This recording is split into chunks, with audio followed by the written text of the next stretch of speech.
Grace to you and peace. I'm Todd Townsend, Bishop of Huron. We're coming into the fourth week of Easter in the Western Christian calendar, the beginning of May, and 7 weeks since we last gathered in our churches as the people of God. We still can't gather, and we choose not to gather because we don't want to create a danger zone in our churches for people who are vulnerable. That's the opposite of what we seek to be, because at our best we're a safe place for all, a place where our gatherings bring health and life, not undue risk. So we're staying home for a while longer. I'm thankful for the home I'm in, and I'm praying for those in their places. Your diocesan leaders have been working away at coordinating spiritual, physical, and financial assistance for congregations, and we're working on a plan to meet together again that will be based on the phased-in approach of the Government of Ontario. We're sketching it out in some detail now with a few different options, and that will be coming. However, it looks like we're not ready to wade into those waters yet, not in Ontario.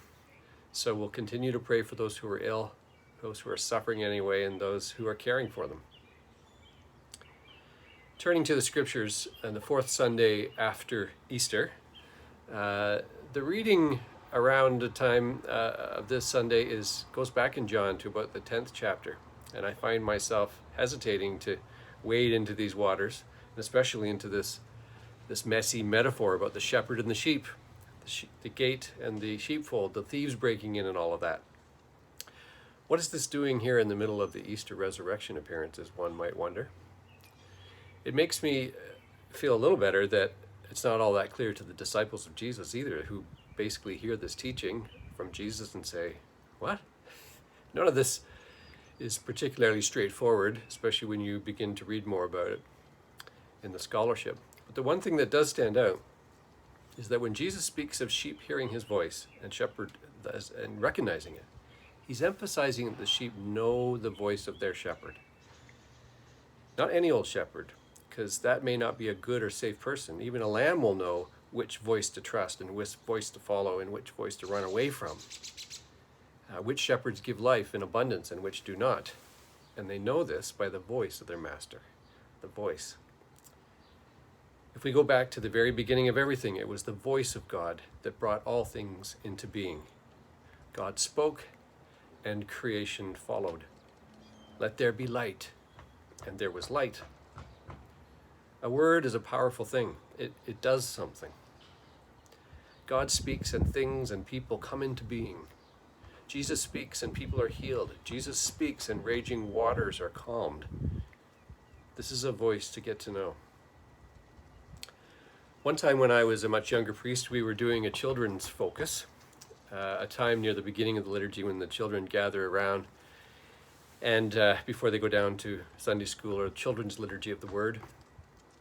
And I must have been going on about the voice of God or something like that, because one little guy, about 7 or 8 years old, I guess, a person who was really good at wondering about things, came out of a little daydream and looked me straight in the eye all of a sudden and said, "I have a question."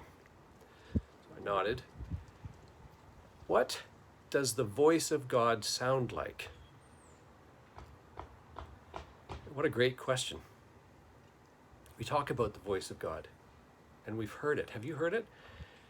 We've all heard it in one way or another, and we hear it regularly. But sometimes we speak about it in a way that isn't clear.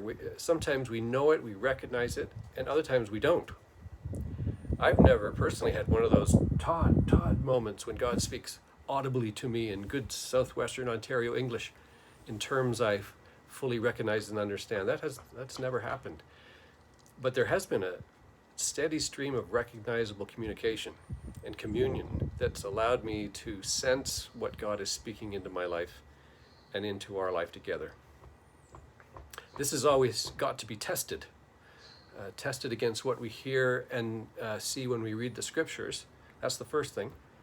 And then it can be prayerfully tested alongside what other Christians through the centuries and today have said and heard in their encounters with God. And you put it together and say, does it fit with that? Does that sound like what Jesus would say or what God would do? And over time, you can anticipate the things that God would say based on what God has said. And you can also expect to be surprised by the things that God will do and say. And it becomes a relationship which over time can develop to the point that some things are said and understood even without words. And you begin to complete one another's sentences in a way, accurately, lovingly, in a way that many voices become one voice. The resurrection appearances, the stories of the risen Jesus coming alongside his people in their grief and in their sadness and their fear, coming into their rooms of hiding, standing up for them in the danger of their newfound freedom, these all reveal what Easter life is like and the importance of learning to know this voice.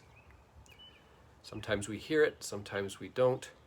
There are different ways of hearing, but it's always by the power of the Holy Spirit coming to us, reaching out to us, whispering and singing this new creation into our ears. May this presence, this voice, and all the guidance and comfort and healing that goes with it be yours this coming week.